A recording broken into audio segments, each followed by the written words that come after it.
Father Chris Middleton, thanks so much for joining me. It's good to be with you. Such a pleasure. I've been excited for this conversation for quite a while. Obviously, you were the principal of my high school that I went to. You're now at Xavier College, but you were at St Aloysius. Something I'm interested in is when you first set out on your vocational path as a priest, was there anything in particular in mind that you wanted to be remembered by? I think it's something you grow into. So I think basically, especially being a celibate and not having children, one of the things is just making a difference to people's lives. You know, that sense of accompaniment. I find being with young people, whether at university, college or schools, there's a certain degree of excitement and just witnessing that sort of growth and maturing of kids, and as the world opens up before them, just being a figure there that can help be there at times, as well as the purely educational side. I love teaching. I love that side of things as well. Yeah, we'll get into some of the things that you've done over the years to actually create that impact that you sought after. But I thought perhaps we should first cover the idea of community. I'd love to get your thoughts on community and how do you think about cultivating a strong community? Is there anything that you do consciously, daily, weekly, yearly to help facilitate that? I think one of the things with community obviously is about relationship, and time's fundamental. So the practice I've had at university colleges and schools, and I do to this day, is take the time to walk around a school, take a time to meet people, say hello. Very simple thing, but I think time's probably the most precious gift we can give these days. So that's always been, like at Allo's, being at the gate at the end of the day and just saying goodbye as the boys leave. I think that's, to me, learning names, just being part of the furniture, as it were, but then just having that ongoing contact at ordinary level, which then creates space if there's anything more significant that needs to be done. And can you talk a little bit more to that process of remembering names? I know that seems like probably a trivial thing to the outsider, but is there any kind of process you go through when you first get a year group in to try and learn the names of all of those new students? It varies, and here at Xavier it's much harder because there's 3 campuses and much bigger. But at Allo's, I had 2 things I think I tried to do. One was regularly walk down the corridors of Year 7. Because I always had the view, and I still have the view, that the best insight into what a Year 12 is how they are in Year 7. They might go through a few interesting stages in between, but that's always been my theory. The other is just being stuff like watching sport, watching music, drama, debating. It's one of the pluses of being a Jesuit, as distinct from having family commitments, that time's something you can give more easily. Watching students use their talents is probably the easiest way of coming to know them, as well as that, as I said earlier, just walking around the school, what might be seen as wasting time. But I think, to me, that's a pretty critical part. Yeah, that was something I definitely admired in my time, how much time you would give to just do those walkarounds. It was obvious that you were going out of your way to do that, to interact with the school community. And obviously that was incredibly appreciated, and it had a huge impact because you certainly weren't removed from the community that you were trying to lead. And I think that's a really important part of that. Something else I noticed, and I think a lot of people know, is that you are famous for your ability to say happy birthday to all of the past students who have been at the school. Can you talk about that? When did that start, and how long have you been doing that? At school, it started when I just got into the habit of on a student's birthday to see if I could catch them at school and just say happy birthday. And then obviously there were holidays and issues, so email was a way of doing it. So I think that pretty much started in Adelaide. Then social media came along, and while I wasn't the quickest to get onto social media, that's been one of the advantages of, say, Messenger with Facebook, that you can just keep that contact in a way that was much harder before. So it's part of the routine of my day that I just send happy birthday messages to students, family, connections, people I've married, etc. And if I can, I try to remember them just in prayer or mass that day. So it's just It's, a very simple way of connection, but it's one of the advantages of social media compared to some of the disadvantages. Absolutely. So just for people listening, you're trying to do this to everyone is this just people you have on Facebook, or is this people that you reach out to who went to the school at any point in time that you were there? Anyone really I've got connection with. I mean, obviously, for example, through Messenger, I do it rather than post. So I normally send a message, sometimes by email or LinkedIn, but obviously not everyone's on various platforms, so it's a bit hit or miss. But yeah, I think I probably send out 3,000 or so a year, plus hopefully more face-to-face ones at school, obviously. But it's just I think as I get older too, it's good for memory because it's not as easy as it used to be in remembering. So it's just part of my routine, I think.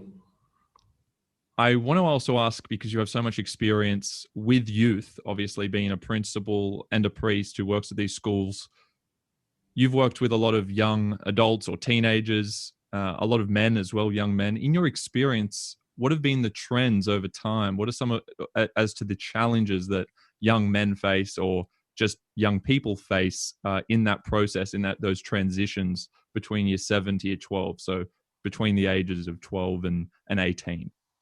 I think the two biggest changes I've seen over the years, one is I think particularly boys have become much more able to share feelings and to show feelings. I think that emotional maturity has grown significantly, say from my generation.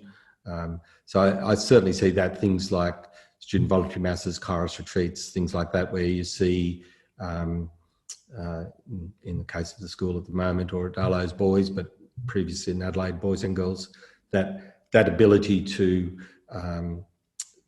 be more forthcoming with how they are is certainly there.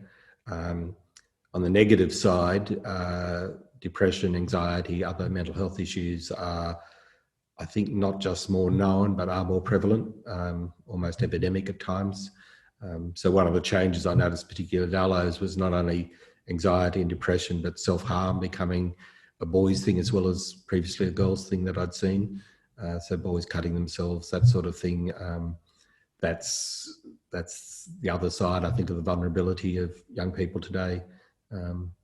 So they're connected, I think. But yeah, I think they're the two biggest issues. Certainly well-being in general is the biggest change for me in education compared to when I first started involvement in schools. It's just a new reality that it's very hard to get beyond. What do you think are the biggest challenges specifically that young men are facing in today's world?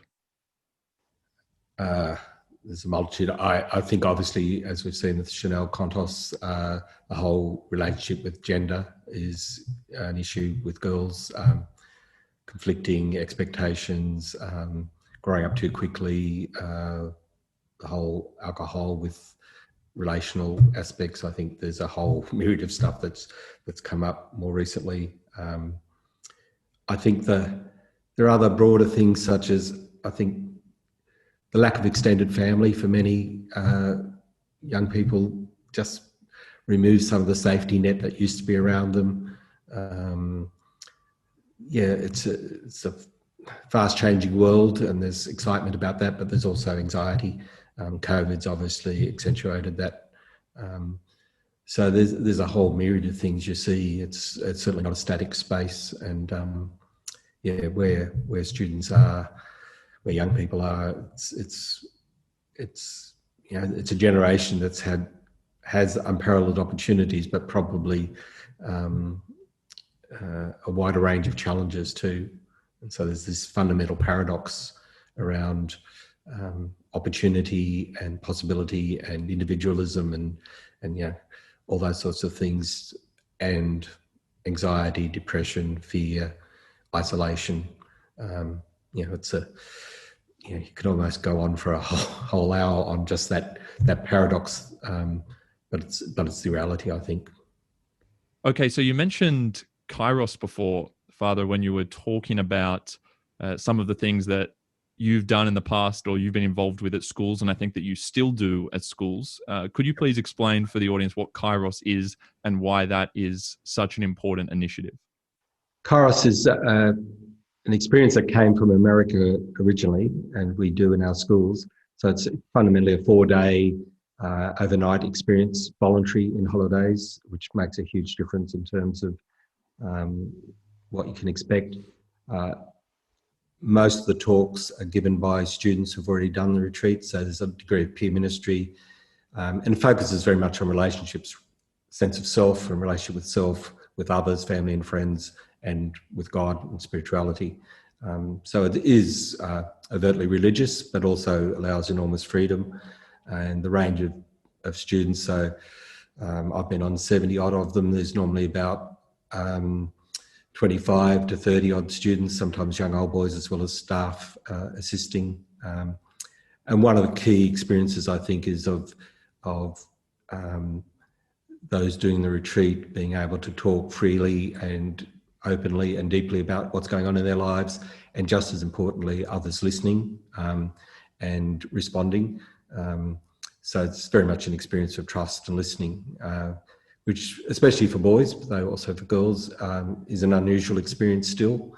There's some confidential elements to it which deepen the experience, but essentially it is that one of time out to talk about who they are, how they are, and it still has that real significance, I think, in terms of experience. So we have waiting lists within 24 hours when one goes up. We have 4 a year.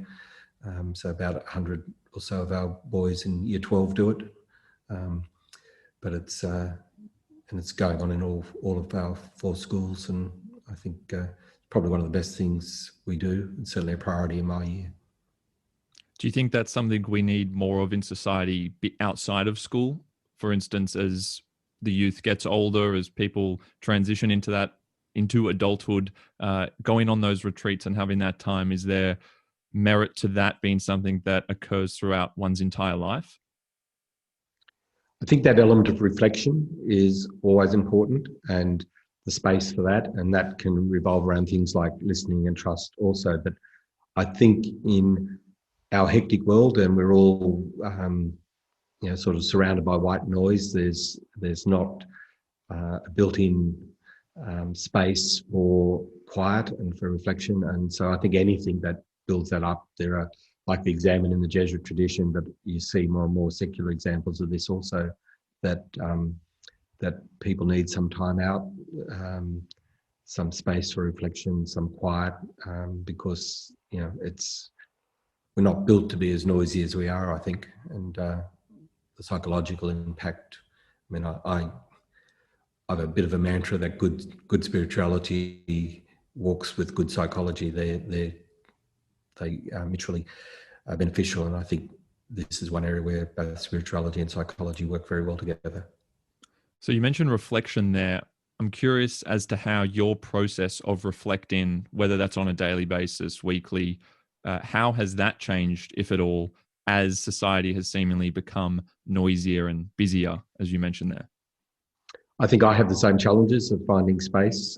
In our tradition, there's the sort of daily examine where you stop and you think of what's gone well during the day, what's gone bad, what am I grateful for, a very simple process of prayer, if you like, but of reflection that I think is helpful, but the discipline of doing it is no easy thing. I'm certainly not a great person for the discipline, but I think for me, that's one of the benefits to prayer and liturgy, that it builds in a bit of space into a day and a week, where it's easy to get swamped and be constantly doing or watching or listening.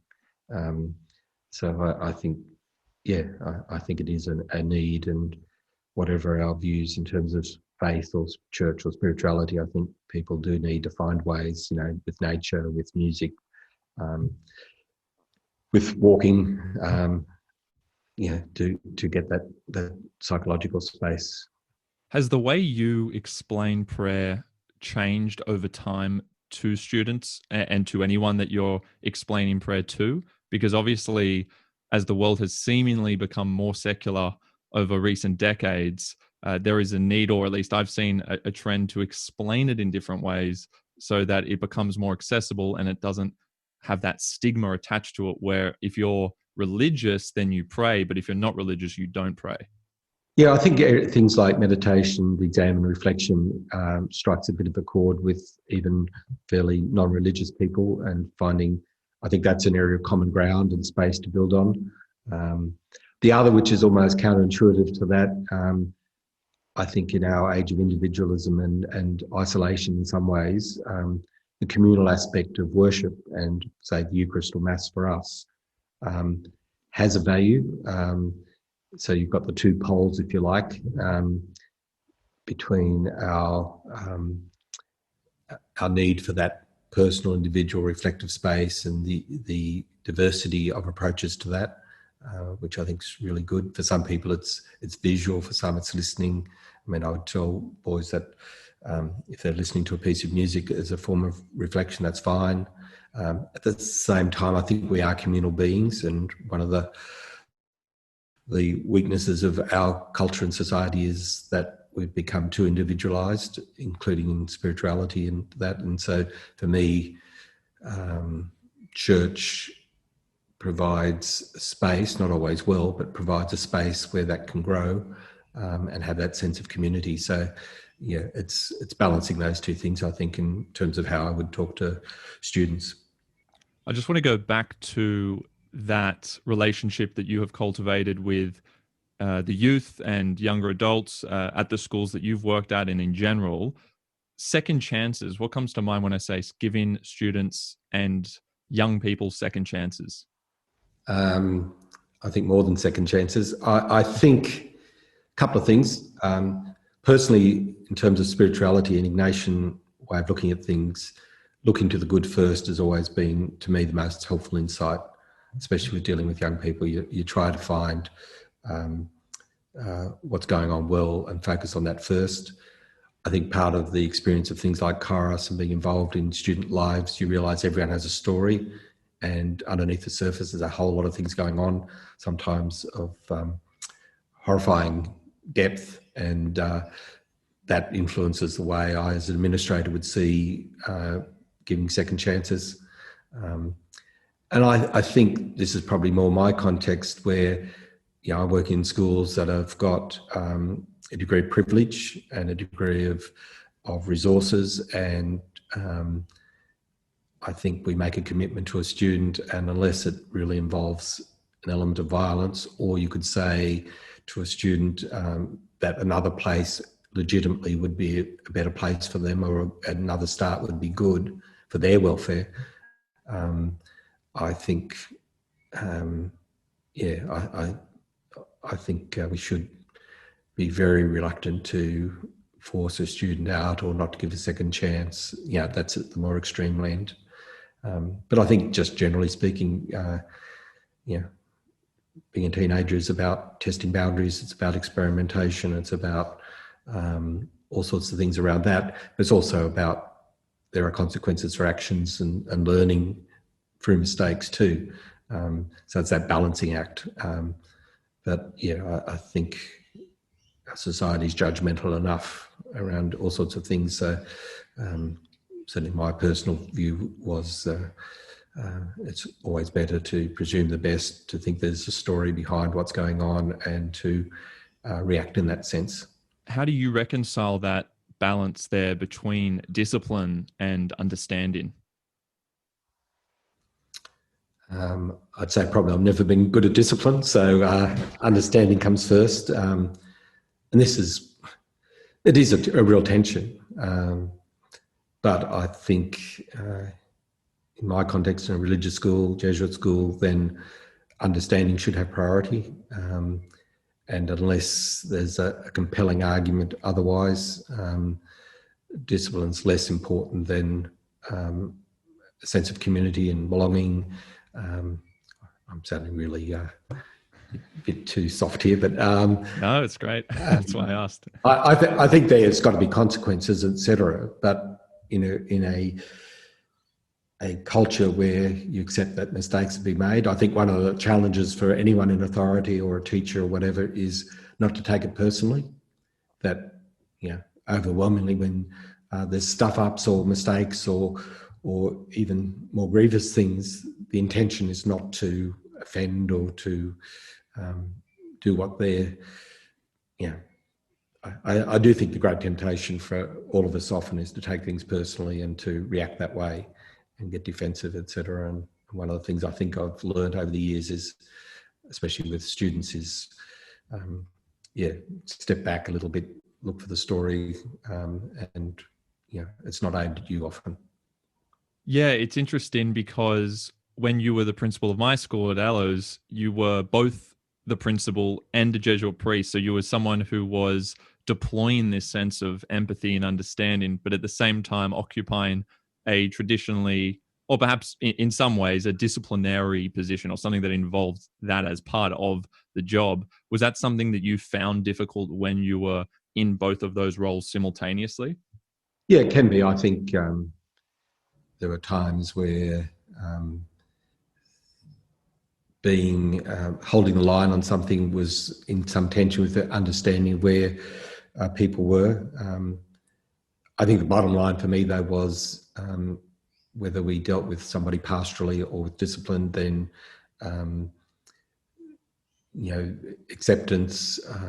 So, for example, an example was drugs, because I probably had a fair few boys talk about that to me over the years, and my and I said this up front, say both to parents and at meetings with students, that if a student came to me or the school with concern about drugs, mates or themselves, it would be treated as a health issue. Whereas if they were caught with drugs, say at school, it becomes a discipline issue first. So trying to balance those two things. But I think overwhelmingly we did see the drug issue as it emerged over things like pot or whatever as a health issue, and would deal with it that way. And sometimes that meant, for example, that we would require blood tests or things like that to keep people honest, but never expulsion. So it was always about seeing it primarily as a health issue and a relational issue, but with boundaries. Yeah, is part of that idea of not expelling people over those kind of issues that you'd rather keep them in the school as well, where you can actually be there for them, than push them out and leave them somewhere else where you're not able to personally be involved in helping that student? That doesn't have to be to do with drugs, but just disciplinary issues in general. Was that part of your thinking? Yeah, I think partly too, we were a well-resourced school, so why handball it to perhaps a school that was under pressure? I think our rhetoric of being community and family, you can't just kick out members of your family, especially when we were pretty selective in terms of, we had the luxury of having way more applicants than places. So I think that was very much part of it. But I think the underpinning principle I had was if I could be honest with myself and with others, saying another school might be a better place, or a new start might be better for the student concerned, then we would say that. We wouldn't enforce that, but we would say that. But if we couldn't look a boy or their parents into the eye and say, we think he would be better off somewhere else, then my every instinct would be he stays. You mentioned before that it's important that people don't take things personally, right? And I want to just use that as a prompt to ask you about having these difficult but necessary conversations, particularly in today's world where people do seem to be more and more triggered over things and they do take things personally. It's a hypersensitive world, it seems to me anyway. And issues of race, gender, sexuality, language itself seem to be difficult things to actually talk about openly. How are you going about navigating this world and having those discussions, whether it's with people at the school, with your own family, with friends? How do you think about approaching those conversations, and do any examples come to mind? I think it is a balancing act, and finding middle ground is challenging. I think you're spot on about hypersensitive. there's a sort of no prisoners approach to, I think. So, for example, when I wrote to the school community, I think in 2016, was it, about same-sex marriage, and it hit the front pages. And there's a fair bit of abuse from outside. But in the school itself, it was supposed to send a message about respect, tolerance, acceptance, and conversation. And it was reasonably effective, except later on I found out that there were a group of boys who had a different view on same-sex marriage, who felt totally disenfranchised and silenced by the school being perceived to be on the side of same-sex marriage, or that sort of thing. And so I called them in and had a chat, and then apologised in an assembly because the whole point of what I was saying was not endorsing one or the other. I had my view, and people were pretty obvious about that. But it didn't mean that you silenced the opposition. So, because it was quite the opposite for why I'd spoken out in the first place. But the Crusader thing takes over very quickly with people, and we've got a case at the moment where one of our Year 12 students is transitioning. She's become Stella, a girl, and it's gone pretty well. And the boys have been very supportive, and the school community very supportive. But again, there's been that little tendency to push an agenda rather than push the person, which has meant there are boys that have different views that can feel silenced or disenfranchised, or as long as they're respectful of the person, then I think we've got to find a way of inclusion of all sides, not just moving to one side. So I think that's one of the tension points around some of these issues. It so quickly polarizes, it so quickly becomes us and them. And it's not healthy, I think, for society. I think that's, you only have to look at America over the last 8 years to see how destructive that can be. Yeah, I agree. And it feels like when people are in that triggered state, more often than not, that you actually speak into an ideology versus a person, which is quite bizarre. But you don't feel like you're actually speaking to a human in those moments where there is that sensitive reaction. And that does only seem to be escalating. I mean, America's a great example of polarization and people speaking through ideology.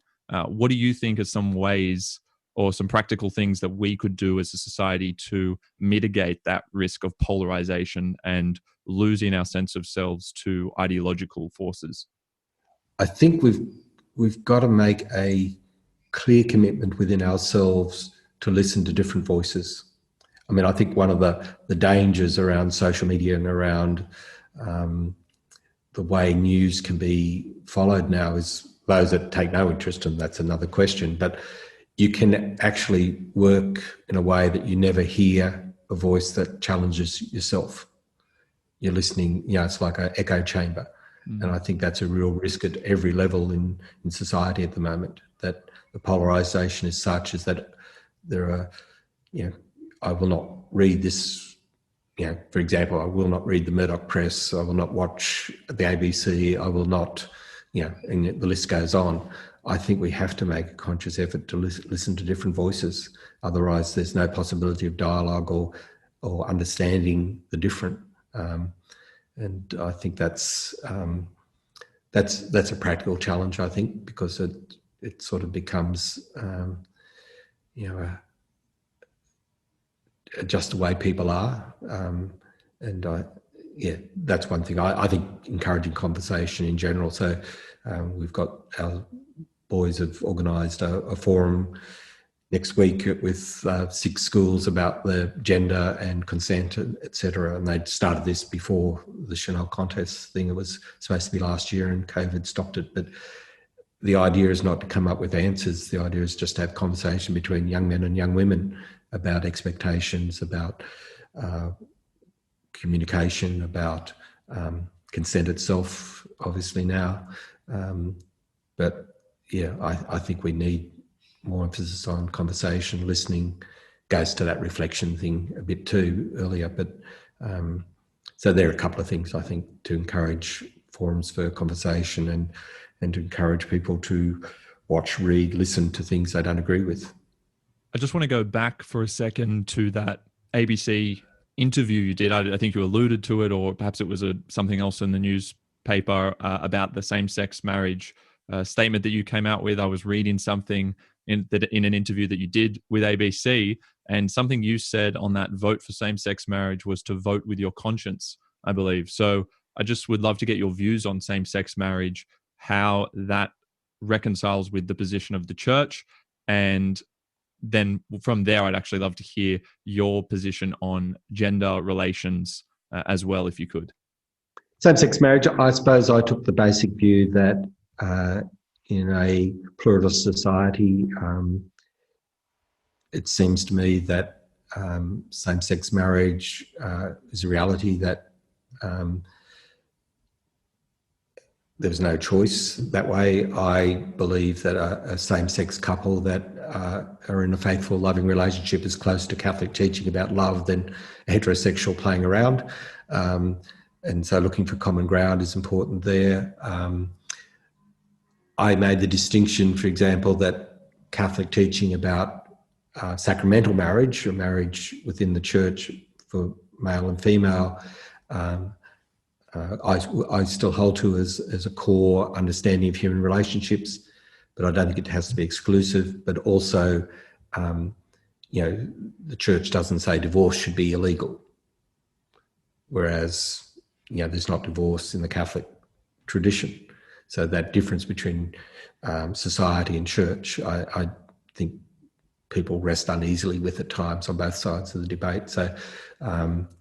But more importantly, I think for me in a school, overwhelmingly our young people saw the same-sex marriage thing as about human rights and respect, and we were losing our connection by seeing it as a theoretical other thing, when fundamentally I think it was about respecting people's freedom and I just think it was a no-brainer really by the time it occurred. So that was sort of the view I said at school. It wasn't meant to go public, but it did. And there are a fair few interviews. I think that's one of our roles is to speak out occasionally. And I think that not necessarily even that it's flexible, it's just a fundamental approach. It sounds like what you're talking about in terms of church teachings, going to the fundamentals versus getting caught up in particular rules when society is changing and you see it going a certain way, to appreciate the fundamental truths that actually are in agreement with that movement can be an important strategy.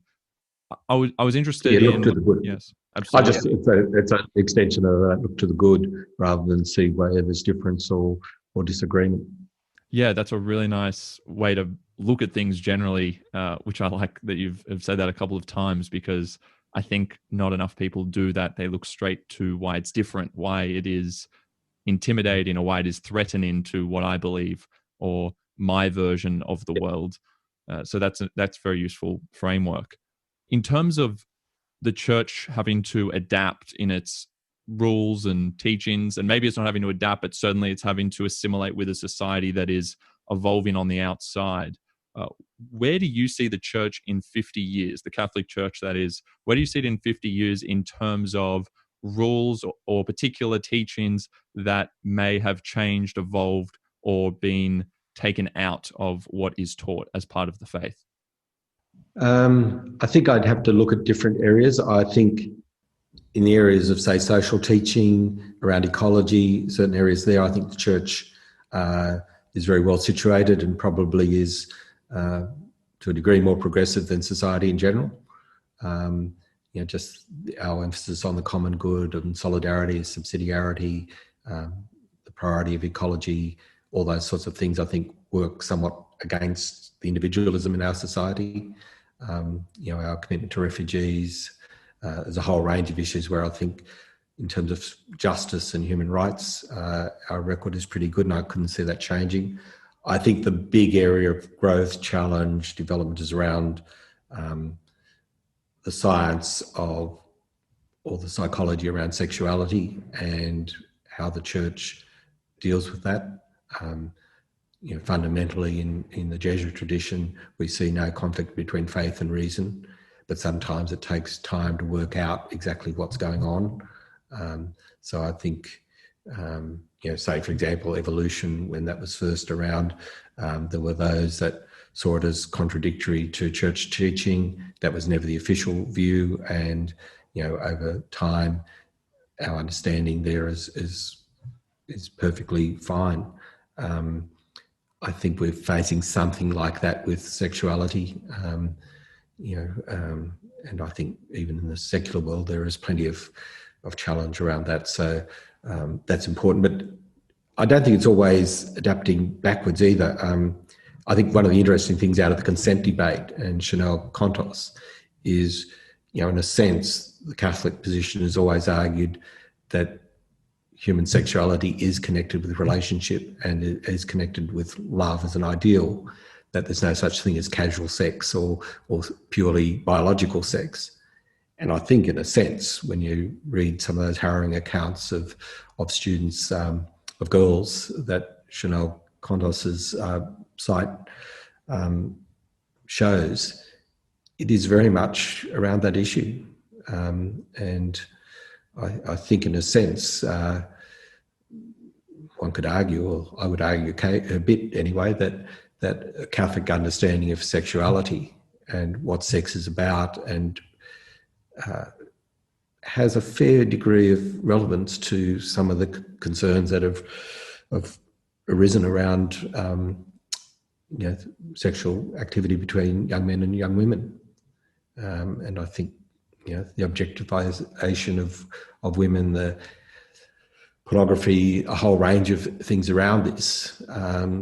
There's probably, 50 years' time, maybe we'll look back and say there are aspects of the Catholic position that were quite enlightened or progressive compared to the values around generally at the moment. I've got a bit of a strange question. I've always, I do think about this quite often, and it's a question to do with circumstance, but also pluralism. You mentioned that we live in a pluralist society, and I remember being taught about pluralism in religion class, and I didn't fully understand it. I don't think I could grapple with it because it was hard to reconcile as someone growing up with what you're taught as a kid or someone in primary school, where it's more of an indoctrination process where you're just kind of told a story and this is the truth, this is the gospel, and then you are told to accept this pluralist outlook, which accepts a truth in all faiths, in a sense. So I'm interested, do you think if you were born in similar DNA, same DNA, but you're born into a Muslim family, that you would have a similar position within the Islamic faith? Oh, that's...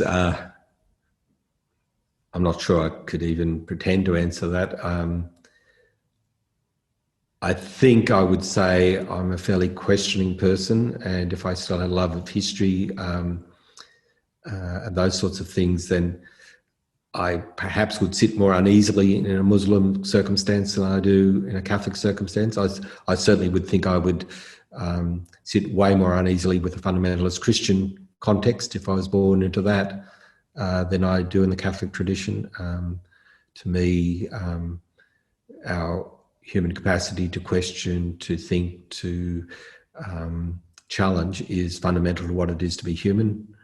So, I think that would put me in some tension with some religious traditions. I don't think religious traditions are equal in their way, their openness to the intellectual and to questioning. So it's very hard to say, the cultural influences that might suppress that. But in theory, I think certainly if I kept to the Christian tradition, I would think if I had been raised a evangelical Christian or a Bible fundamentalist Christian, it would be very hard to see how I could be me as I understand me and be one. So even if you did happen to be projected onto that path, you would probably deviate at some point because of who you are as a person. It would take you away, kind of tend back towards the right fit, if that makes sense. Am I understanding that correctly? Yeah, or at least to question. I think inherent to me is a sense of questioning and looking at human history as the way to question, in a sense. Um, so a religion that wasn't open to questioning would be, to my mind, probably, I would think, a bad fit, but yeah, cultural influences can be enormous. Where do you see religion going over the next couple of decades? We've seen the world become more secular, at least statistically, and perhaps you can comment on that, whether you think those statistics reflect whether people are truly a-religious or secular.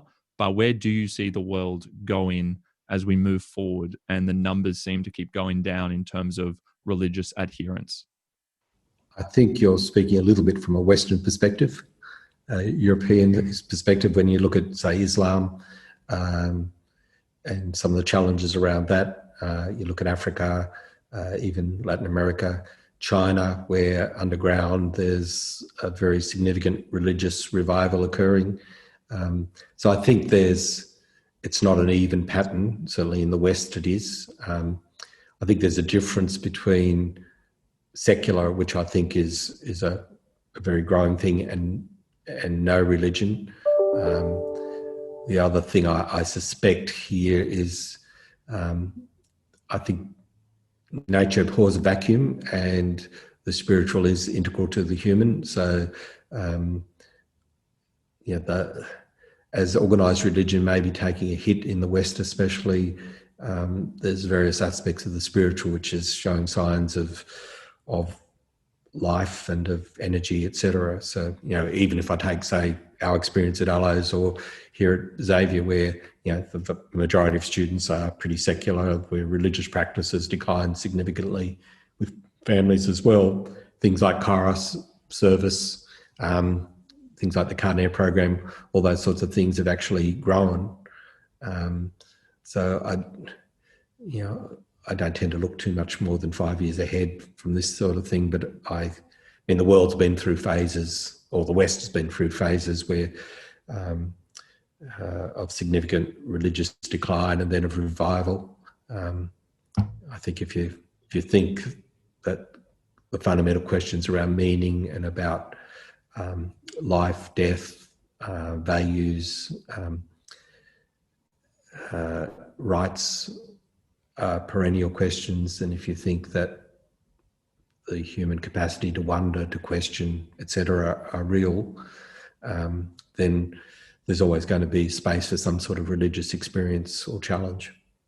So in some ways, religion, or the push towards some expression of religion or spirituality more generally, is in a way inevitable given our human nature.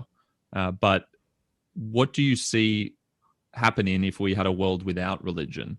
So suddenly all of the religious institutions break down. Is that possible, or do you think that we would continually find new sources of spirituality with which to express our curiosity and wonder and need for meaning?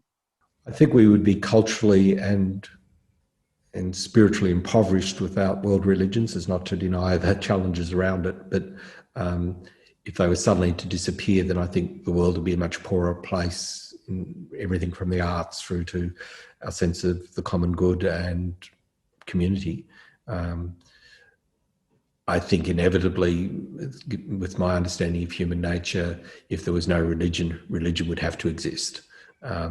You look at where there have been attempts, say the Soviet Union or Communist China or Nazi Germany, in a sense, effectively the religious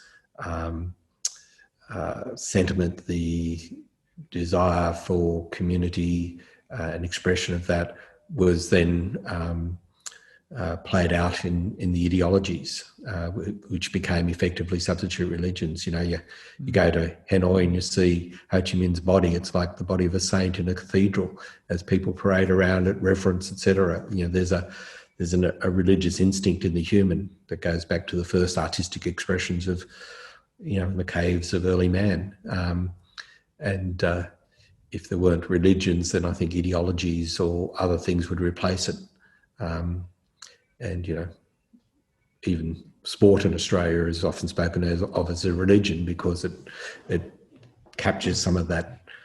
And I think, compared to a political ideology or a sport or the latest fad, in a sense, without being too pejorative, the sustained reflection and depth of religious tradition is better for the human community than that. I'm not pretending. I think there are people who are atheists who have wonderful value systems.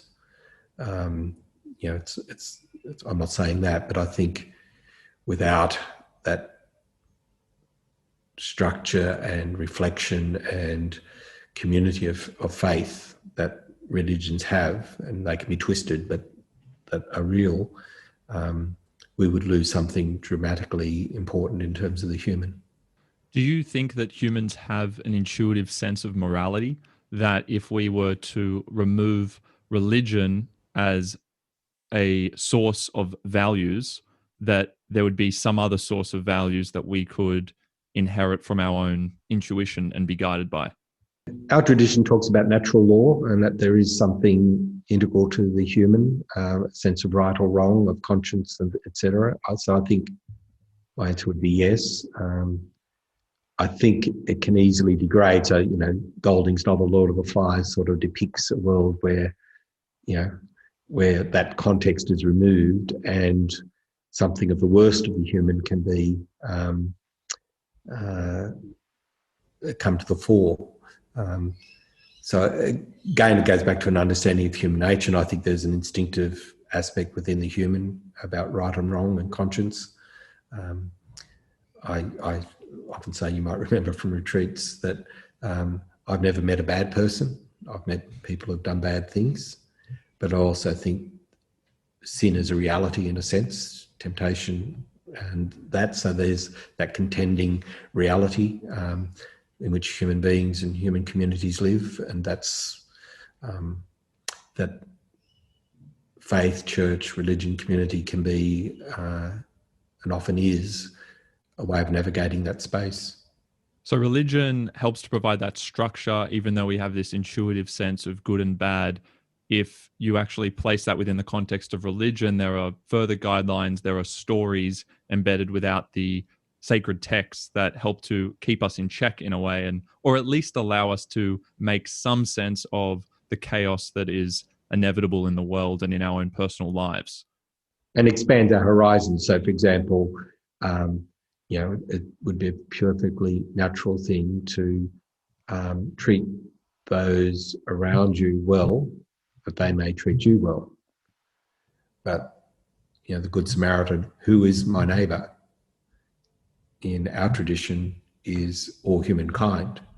And I think that's where religion can challenge or expand our horizons, our sense of responsibility, rather than retreating into the individual context, which I think is one of the great temptations of modern society, of what's good for me and those I care for, and back at the rest of the world type thing can be a real temptation.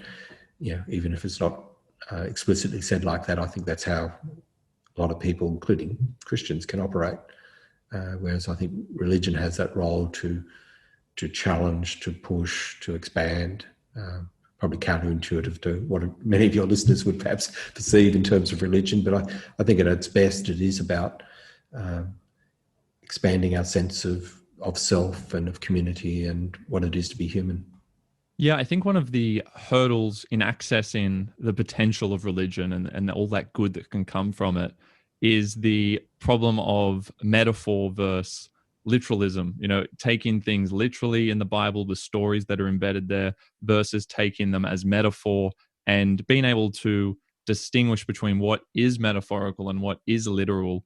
How do you make sense of that distinction in the Bible, for example, and how do you explain that to people? Because obviously when you're a child, and perhaps this is a necessary thing when you're just a kid, but obviously it was all explained, or at least it seemed to me it was received as though it was literal. Everything in the Bible was literal. As I get older, I appreciate more and more the metaphorical value. And when you actually interpret the kind of meta narratives that are within the Bible through a metaphorical lens, it's far more accessible and appealing to someone who is older and critical in their thinking. So I'd love to hear your thoughts on that distinction and what you think about teaching that and how you teach that to people. I think I often go into year 7 classes and say, so we're talking about some of this stuff, and I say, who believes Adam and Eve really existed? And you can see 1 or 2 hands sort of fluttering, and who doesn't believe Adam and Eve really existed? And there's even more nerves, and I put up my hand and all the hands shoot up. So there's this amazing legacy from early childhood. You know, Santa Claus gets left behind, but other stuff doesn't. So I suppose I talk about the Bible, and Catholicism's never been a literalist approach to Scripture. Scripture's always been interpreted by the community, by church. It's not. This is a difference with, say, the evangelical wing of Christianity. I see the Bible as a library of books of literary genres, and you've got to understand those genres to understand the message. So there's aspects that are quite historical. You know, I think the story of Jesus stands up historically every bit as much as any other history from that time. But an example I would say to, say, a 12-year-old is when Scripture says somebody's got the heart of a lion. Biologically, that's not true. It was never intended to be true.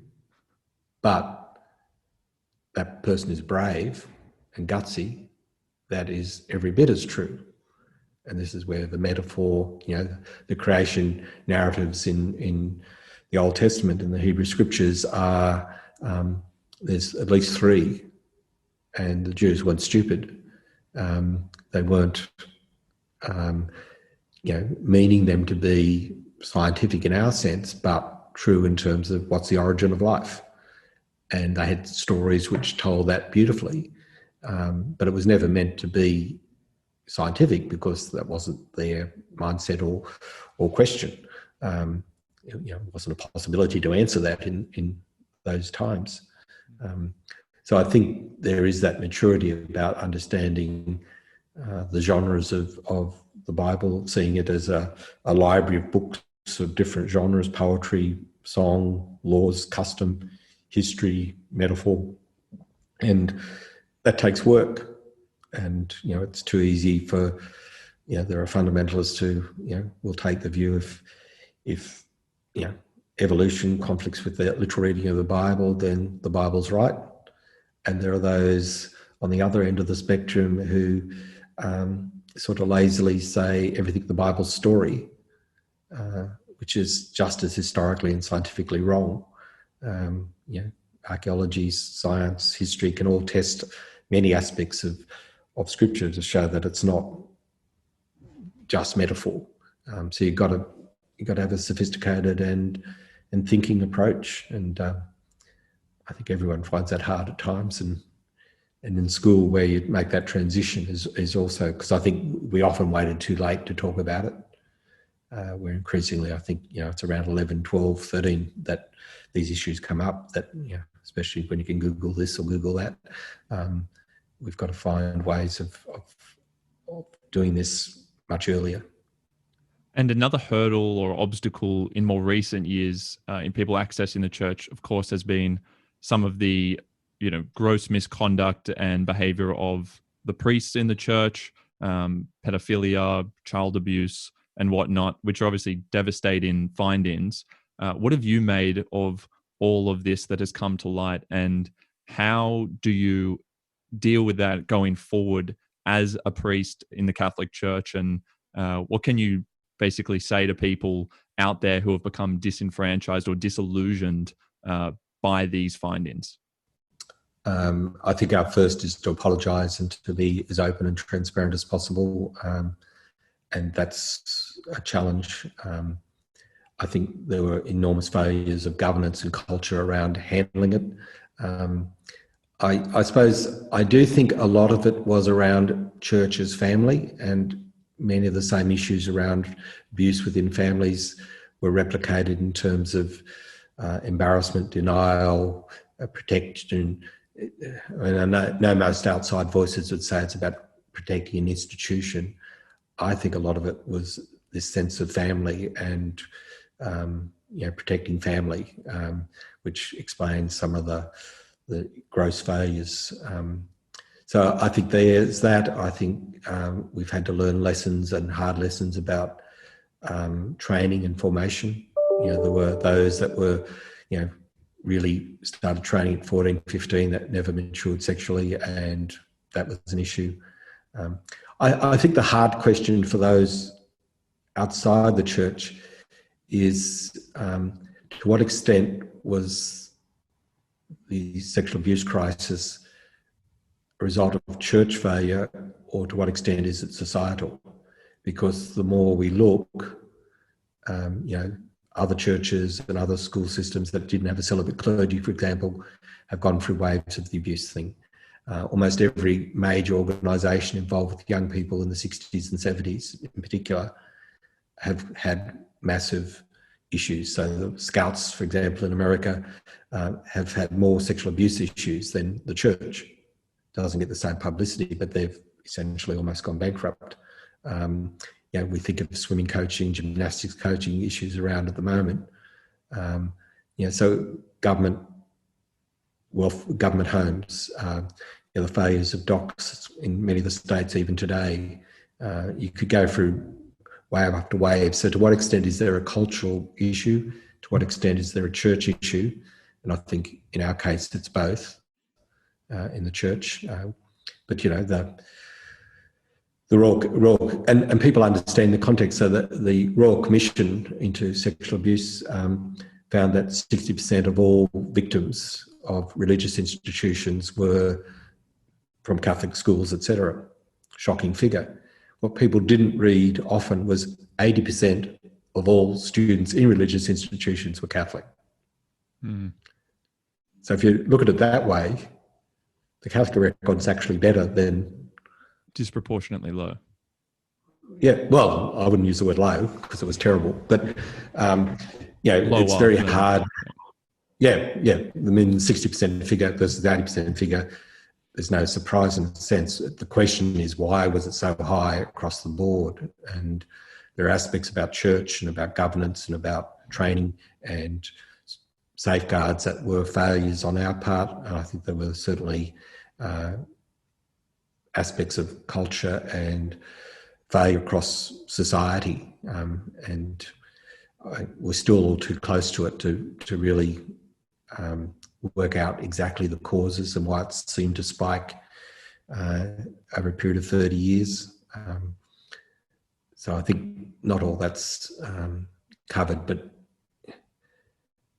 we can't be in denial, and we've got to find ways of ensuring safety and security now. And I think by and large, church institutions in Australia as well as non-church institutions have made extraordinary progress in that area. It's not perfect yet, but it's a challenging space always because you're dealing with adults with children. But it's, I think we've come a long way. We've still got a way to go. So it's I have all sorts of conflicting almost emotions about and views, and it's very hard to say one without being seen to be negative or denial or whatever. But I think there's a lot of work still to be done to explain what has happened, as distinct from the work to do to ensure that children are protected now. One of the things that I often hear in response to what's happened in the church is that, one of the causes is that priests can't marry and that they should be able to marry. And I'd love to hear your thoughts on that, and also whether you think that women at some point in the future should be or will be priests as well. Take the latter first of all. I think one of the protective factors that would have helped the church, not necessarily women priests, but women involved far more in the administration and the power structures of the church would have been a plus. I think that's something we've learned. Celibacy of clergy, I think there can be a bit of wolf whistling here about what's the causes of pedophilia. And that's a question to look at. I think there were aspects about a celibate clergy that was too protective and too entitled. That were certainly factors in not addressing the abuse as distinct from why the abuse occurred. So to me, the celibacy of the clergy issue is more around how the issues were dealt with rather than the cause of pedophilia, because I don't think pedophilia is a condition. It's not something you learn, in a sense, seems to me. Women priests, I think certainly we've got to get women into almost every role possible in the church. It's a really important priority. The dilemma over women priests is both cultural, in the fact that, when the majority of Catholics are in the West, and there are issues around cultural factors and historical factors.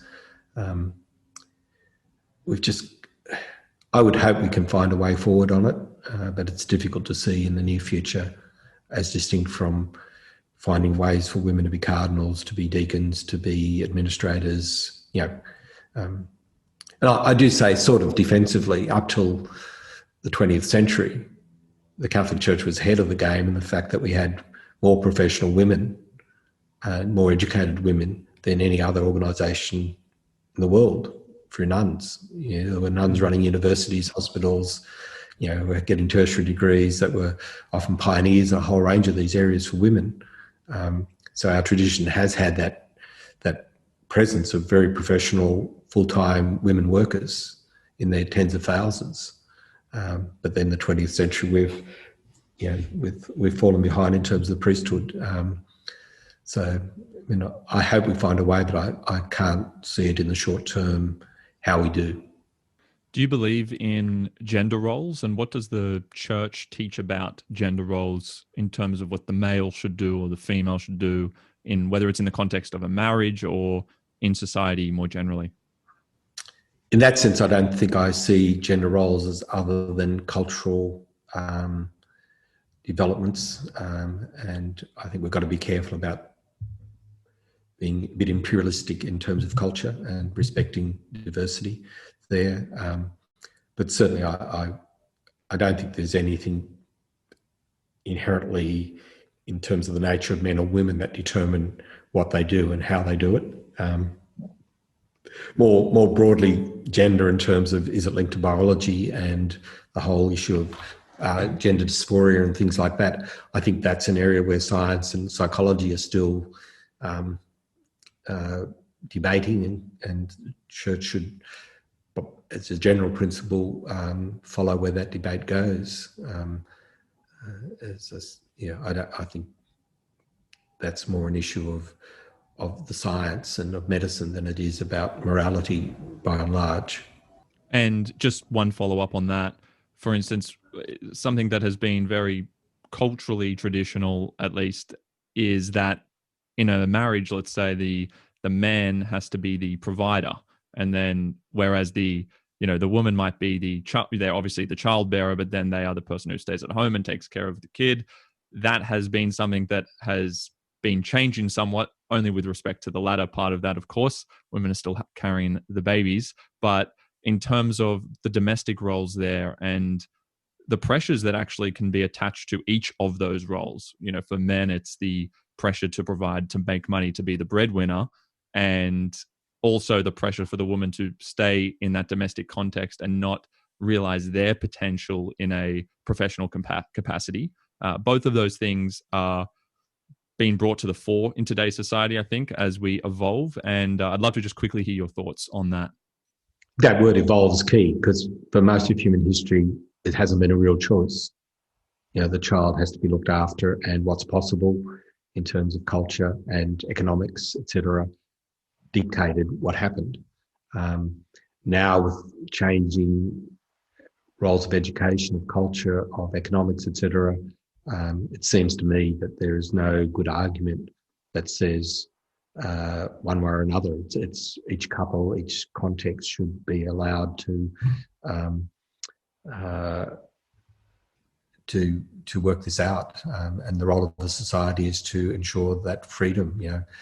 Things like male maternity leave, taxation systems, workplace security, or there are a whole range of areas that should be protecting the male and the female husband and wife or partners to work out what's best for their context. The only reservation I think I have, which is not gender related, is the pressures economically and culturally can be that those early years of children aren't front and centre, and whatever our arrangements, I think we've got to also protect the child, and whether it's the dad or the mum or some other way of doing it.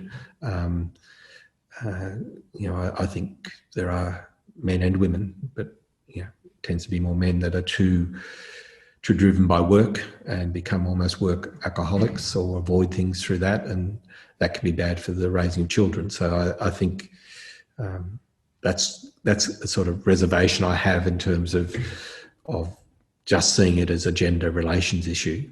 There's a child nurturing issue, but certainly I think, and I know couples where it's not traditional in any sense, and there are those who work out sort of compromises for the early years, and there are those that are very traditional, but I think that has to be their choice, and it's the role of society to facilitate that choice and to facilitate the options. I would love to know a book or the book that you currently recommend or gift the most.